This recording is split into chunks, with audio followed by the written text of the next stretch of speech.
ഹരി ഓം ശ്രീ ഗുരുഭ്യോ നമഃ. ഓം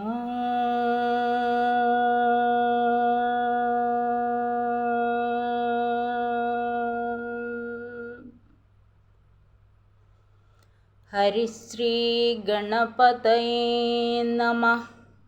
അവിഘ്നമസ്തു. ഓം ശ്രീ ഗണേശായ നമഃ. ഓം ശ്രീ സരസ്വത്യേ നമഃ. ഓം ശ്രീ ഗുരുഭ്യോ നമഃ. സദാശിവസമാരംഭാം ശങ്കരാചാര്യമധ്യമാം അസ്മദാചാര്യപര്യന്താം വന്ദേ ഗുരുപരമ്പരാം. ശ്രുതിസ്മൃതിപുരാണാനാം ആലയം കരുണാലയം നമാമി ഭഗവത്പാദ ശങ്കരം ലോകശങ്കരം. സമസ്തജനകല്യാണേ നിരതം കരുണാമയം നമാമി ചിന്മയം ദേവം സദ്ഗുരും ബ്രഹ്മവിദ്വരം. ഓം ത്രിപുരസുന്ദര്യേ നമഃ. സൗന്ദര്യലഹരി. ശങ്കരാചാര്യ ഭഗവത് പാദരെപ്പറ്റി നമുക്ക് രണ്ട് വാക്ക് സംസാരിക്കാം. ഭാരതത്തിൻ്റെ തെക്കേ അറ്റത്ത് കേരളത്തിൽ പുണ്യതീർത്ഥമായ പെരിയാറിൻ തീരത്തെ കാലടി ഗ്രാമത്തിൽ വിദ്യാധിരാജപുത്രനായ ശിവഗുരുവിൻ്റെയും ആര്യാംബയുടെയും പുത്രനായി ജനനം. ബാല്യത്തിൽ തന്നെ സർവശാസ്ത്ര പാരംഗതനായി അമ്മയുടെ അനുഗ്രഹത്തോടെ പരിവ്രജന ജീവിതം ആരംഭിച്ചു. നർമ്മദാ തീരത്തിൽ ഗൗഡപാദ ശിഷ്യനായ ഗോവിന്ദ ഭഗവത് പാദരിൽ നിന്നും ആധ്യാത്മിക വിദ്യയെ സ്വാംശീകരിച്ച് ആചാര്യ നിർദ്ദേശത്താൽ കാശിയിലേക്ക് പരിവ്രജനം തുടരുകയും പ്രസ്ഥാനത്രയ ഭാഷ്യരചന നിർവഹിക്കുകയും ചെയ്തു. പ്രസ്ഥാനത്രയം എന്ന് പറഞ്ഞാൽ ബ്രഹ്മസൂത്രം, ഉപനിഷത്ത്, ഭഗവത്ഗീത. തുടർന്ന് അദ്വൈത ദർശന പ്രചരണാർത്ഥം നിരവധി ഗ്രന്ഥങ്ങൾ രചിച്ച് ചുരുങ്ങിയ കാലം കൊണ്ട് ഭാരതമെമ്പാടും സഞ്ചരിച്ച് തൻ്റെ വാദമുഖങ്ങളെ അവതരിപ്പിച്ച് സർവജ്ഞപീഠം കയറി പണ്ഡിത ലോകത്ത് ചിരപ്രതിഷ്ഠിതനായി. ഭാരതത്തിൻ്റെ ആധ്യാത്മിക പാരമ്പര്യ സംരക്ഷണത്തിനായി ശൃംഗേരി, ദ്വാരക, ബദരി, പുരി എന്നിവിടങ്ങളിൽ 4 മഠങ്ങൾ സ്ഥാപിച്ചു. തൻ്റെ ശിഷ്യപ്രമുഖരായ സുരേശ്വരാചാര്യർ, ഹസ്താമലകനാചാര്യർ, തോടകാചാര്യർ, പത്മപാദാചാര്യർ എന്നിവരെ യഥാക്രമം അവയുടെ പരിപാലനത്തിനായി നിയോഗിച്ചു. ഹരി ഓം. നമുക്ക് സൗന്ദര്യലഹരി തുടരാം. 3-ാം ശ്ലോകം. നമ്മൾ 2-ാം ശ്ലോകത്തിൽ കണ്ടു, ബ്രഹ്മ വിഷ്ണു മഹേശ്വരന്മാരുടെ പ്രപഞ്ച വിഷയമായ സൃഷ്ടി സ്ഥിതി ലയ കർത്തൃത്വം ഭഗവതീ പാദാരവിന്ദ രേണുവിൻ്റെ മാഹാത്മ്യത്തിനധീനമാകുന്നു എന്നാണ് നമ്മൾ 2-ാം ശ്ലോകത്തിൽ കണ്ടത്. ആ മുൻ ശ്ലോകത്തിൽ വർണ്ണിച്ച പാദപാംസുവിനെ തന്നെയാണ് വീണ്ടും സ്തുതിക്കുന്നത് 3-ാം ശ്ലോകത്തിലും. ശ്ലോകം.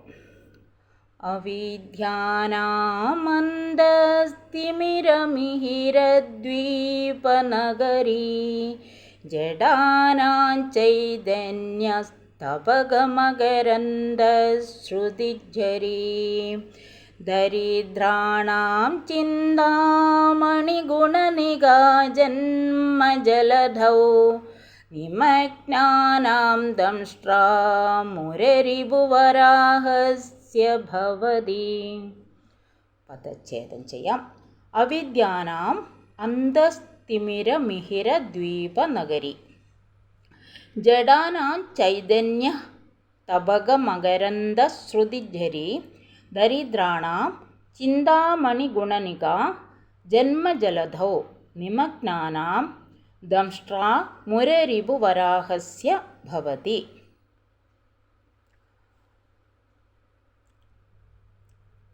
പദാർത്ഥം പറയാം. പദ അർത്ഥം. അല്ലയോ ഭഗവതി, തവ അന്വയം. തവ നിന്തിരുവടിയുടെ, അതായത് തവ പറഞ്ഞാൽ ഭഗവതിയുടെ, അങ്ങയുടെ ഏഷ പാദാബ്ജരേണു. ഇന്നലെ പറഞ്ഞത് പാദാബ്ജരേണുവെ പറ്റിയാണ്, ഇന്നും തുടരുകയാണ്. അതുകൊണ്ടാണ് ഏഷ പാദാബ്ജരേണു, അതായത് ഈ പാദകമല സമുദ്ധമായ പൊടി. അത് പാദത്തെ താമരയായി സങ്കല്പിച്ചിട്ടാണ് ഉള്ളത്, കമലമായിട്ട്. അവിദ്യാനാം മായാമോഹിത ബുദ്ധികൾക്ക് അന്തസ്തിമിര മിഹിര ദ്വീപനഗരി, അതായത് ഉള്ളിലുള്ള അജ്ഞാന അന്ധകാരത്തിന് സമുദ്രമധ്യത്തിലുള്ള സൂര്യോദയ സ്ഥാനമായ ദ്വീപത്തിലെ പട്ടണമായിട്ട്, ദ്വീപിലെ പട്ടണമായിട്ട്. അതായത് എന്താ ഇവിടെ പറയുന്നത്? അന്തസ്തിമിര മിഹിര ദ്വീപ നഗരി. അന്തസ്തിമിരം എന്ന് പറഞ്ഞാൽ അന്തർഭാഗത്തുള്ള അജ്ഞാനം, നമ്മുടെ ഉള്ളിലുള്ള അജ്ഞാനം, ഇരുട്ട്. ഇരുട്ട് എപ്പോഴാണ് മാറുക? സൂര്യപ്രകാശം വരുമ്പോൾ. ഏത് പ്രകാരം ബാഹ്യപദാർത്ഥങ്ങളെ സൂര്യൻ, അതായത് മിഹിരൻ പ്രകാശിപ്പിക്കുന്നുവോ, അതായത് വെളിച്ചം വരുന്നുവോ, അപ്രകാരം ആന്തരമായ ആത്മാവിനെ, ആന്തരപദാർത്ഥമായ ആത്മാവിനെ അവിദ്യ മറയ്ക്കുന്നുണ്ട്. അവിദ്യ മറയ്ക്കുകയാൽ അജ്ഞാനത്തിന് തിമിരത്വാരോപണം ചെയ്തിരിക്കുന്നു. അതായത് തിമിരം എന്ന് പറഞ്ഞാൽ കണ്ണ് കാണാത്ത അവസ്ഥ അല്ലേ? പാട വന്ന് മൂടിയിട്ട് കണ്ണ് തെളിഞ്ഞ് കാണില്ല. അതേപോലെ നമ്മൾക്ക് ഈ അജ്ഞാനമാകുന്ന ആവരണം ചെയ്തിട്ട്, അജ്ഞാനം ആവരണം ചെയ്യുക പറഞ്ഞാൽ മറയ്ക്കുക. അജ്ഞാന ആവരണം കൊണ്ട് നമ്മുടെ ഉള്ളിലുള്ള ആത്മാവിനെ തിരിച്ചറിയുന്നില്ല, അവിദ്യ ആവരണം ചെയ്തുകൊണ്ട് എന്നാണ് ഇവിടെ പറയുന്നത്. അപ്പോൾ ആവരണത്വ സാമ്യം രണ്ടിനും സദൃശമാണല്ലോ, അതായത് ഇരുട്ടിനും ഈ അജ്ഞാനത്തിനും എന്ന് പറഞ്ഞാൽ. അതുകൊണ്ടാണ് നമ്മുടെ ഗുരുക്കന്മാരൊക്കെ നമ്മുടെ ആ ഇരുട്ട് മാറ്റി, ഉള്ളിലുള്ള അന്ധകാരത്തെ മാറ്റിയിട്ട് വെളിച്ചം പ്രകാശിപ്പിച്ചു തരുന്നതാണ് ഗുരുക്കന്മാർ. അതുകൊണ്ടാണ് നമ്മൾ എന്തെങ്കിലും ആധ്യാത്മിക വിഷയങ്ങൾ ഗുരുവിനെ സമീപിച്ച് ഗുരുവിൻ്റെ അടുത്ത് നിന്ന് ഗുരുവിൻ്റെ ഒരു പടി താഴെ ഇരുന്നിട്ട് പഠിക്കണം എന്ന് നമ്മൾ പറയുന്നത്. ഉപനിഷത്ത് വചനമാണത്. അപ്പോൾ ഇവിടെ മിഹിരൻ എന്ന് പറഞ്ഞാൽ സൂര്യൻ.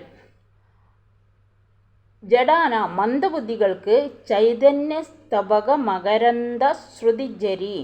ആ ചേതന തന്നെയാണ് ചൈതന്യം. അപ്പോൾ ആ ചൈതന്യത്തെ പ്രകാശിപ്പിക്കാൻ പറ്റില്ല ആർക്ക്? ജഡബുദ്ധികൾക്ക്, അതായത് മന്ദബുദ്ധികൾക്ക്.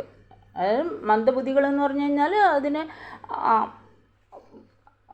ജഡബുദ്ധികളെന്ന് പറഞ്ഞാൽ ബുദ്ധിഹീനന്മാർക്ക്, അതായത് ആ ചൈതന്യത്തെ അറിയാൻ പ്രയാസമുള്ളവർ, മനസ്സിലാക്കാൻ പ്രയാസമുള്ളവർക്ക്.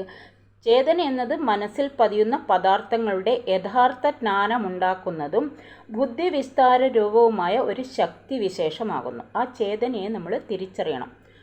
അങ്ങനെ അതായത് സ്തബകം, കൽപ്പക വൃക്ഷ പൂങ്കുല, അതിൻ്റെ മകരന്തം, അതിൻ്റെ പുഷ്പത്തിൻ്റെ രസം, ആ പൂന്തേനിൻ്റെ ശ്രുതി, ധാര, പ്രവാഹം, ജരി പ്രവാഹം. ദരിദ്രാണാം ദാരിദ്ര്യം കൊണ്ട് ദുഃഖിക്കുന്നവർക്ക് പ്രവാഹം നമ്മൾക്ക് ഉണ്ടാവണം. അത് നമ്മൾ ഭഗവതിയെ ഭജിച്ചാൽ, സേവിച്ചാൽ നമ്മൾക്കത് തെളിഞ്ഞു വരും എന്നാണ് ഇവിടെ പറയുന്നത്. ഇവിടെ പറയുന്നത് ദരിദ്രാണാം ദാരിദ്ര്യം കൊണ്ട് ദുഃഖിക്കുന്നവർക്ക് ചിന്താമണി ഗുണനിക. ചിന്താമണി എന്ന് പറഞ്ഞാൽ ഒരു രത്നവിശേഷമാണ്. അതിൻ്റെ ഗുണനിക, അതിനും തെളിച്ചമുണ്ടല്ലേ, പ്രകാശമുണ്ട്. സമൂഹം ജന്മജലതൗ, സംസാരമാകുന്ന സംസാരത്തിന് സമുദ്രത്വ ആരോപണം ചെയ്തിരിക്കുന്ന സംസാരം എന്ന് പറഞ്ഞാൽ നമ്മുടെ ഇഹലോക ജീവിതം. അത് നിശേഷം അതിൽ മുങ്ങിത്താണ് തപ്പിക്കൊണ്ടിരിക്കുകയാണ് നമ്മൾ. അപ്പോൾ നിശേഷം മഗ്നരായിട്ടുള്ളവർക്ക്, സംസാര സമുദ്രത്തിൽ ഒരിക്കലും പൊങ്ങാതെ താണു കിടക്കുന്നവർക്ക് ദംഷ്ട്ര തേറ്റയാകുന്നു. ആര്? മുരരിപു. മുരരിപു എന്ന് പറഞ്ഞാൽ മുരൻ്റെ ശത്രു, അതായത് സാക്ഷാൽ മഹാവിഷ്ണു. ആ മഹാവിഷ്ണുവിൻ്റെ മുരരിപു ശബ്ദം കൊണ്ട് ഇവിടെ വിശേഷിപ്പിക്കുന്നത് മഹാവിഷ്ണുവെയാണ്.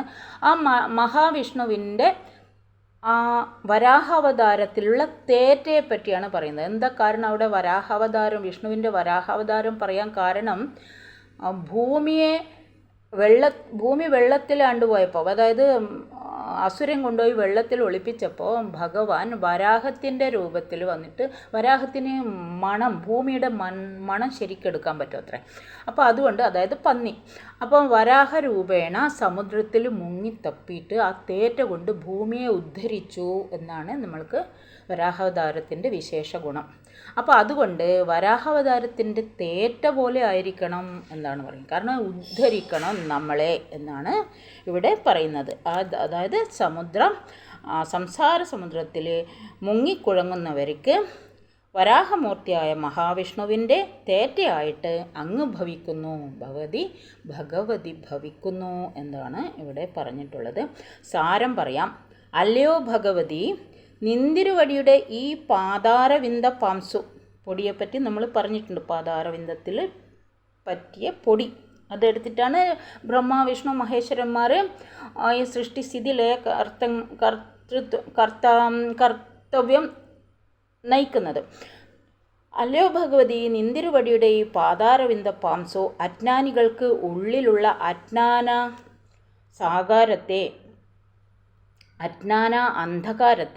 അജ്ഞാനികൾക്ക് ഉള്ളിലുള്ള അജ്ഞാന അന്ധകാരത്തെ നശിപ്പിക്കുന്നതായ സൂര്യൻ്റെ ഉദയസ്ഥാനമായ സമുദ്രമധ്യത്തിലുള്ള നഗരിയാകുന്നു. സൂര്യൻ വന്നാൽ വെളിച്ചം വന്നു. അപ്പോൾ ഭഗവതിയെ നമ്മൾ ഭജിച്ചാൽ, ഭഗവതിയെ സേവിച്ചാൽ നമ്മൾക്ക് അജ്ഞാനമാകുന്ന അന്ധകാരത്തിൽ നിന്ന് നമുക്ക് രക്ഷ കിട്ടും എന്ന് പറയുന്നു. മന്ദബുദ്ധികൾക്ക്, അതായത് ബുദ്ധിഹീനന്മാർക്ക് ദൃശ്യാദൃശ്യ വസ്തു വിവേകമാകുന്ന പൂങ്കുലയിൽ നിന്നൊഴുകുന്ന തേനിൻ്റെ പ്രവാഹമാകുന്നു ഭഗവതി.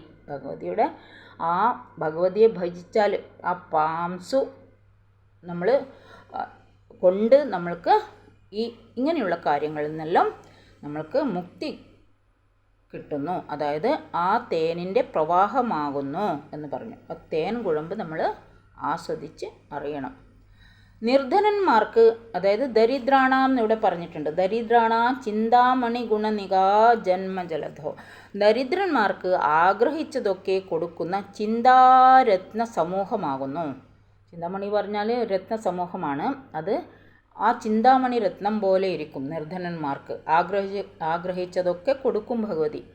ജനന മരണ രൂപമായ സംസാര സമുദ്രത്തിൽ മുങ്ങിക്കുഴങ്ങുന്നവർക്ക് വരാഹരൂപിയായ വിഷ്ണുവിൻ്റെ തേറ്റയുമാകുന്നു. അങ്ങനെ 4 കാര്യങ്ങൾ ഇവിടെ പറഞ്ഞിട്ടുണ്ട്. ഒന്ന്, സൂര്യൻ പ്രകാശം പരത്തുന്നു. പിന്നെ മന്ദബുദ്ധികൾക്ക് ആ തേൻ കുഴമ്പ് ആസ്വദിക്കാൻ പറ്റും ഭഗവതിയെ സേവിച്ചാൽ. മൂന്നാമതായിട്ട് ദരിദ്രന്മാർക്ക് ആഗ്രഹിച്ചതൊക്കെ ആ ചിന്താമണി രത്നം പോലെ കൊടുക്കും എന്ന് പറയുന്നത്.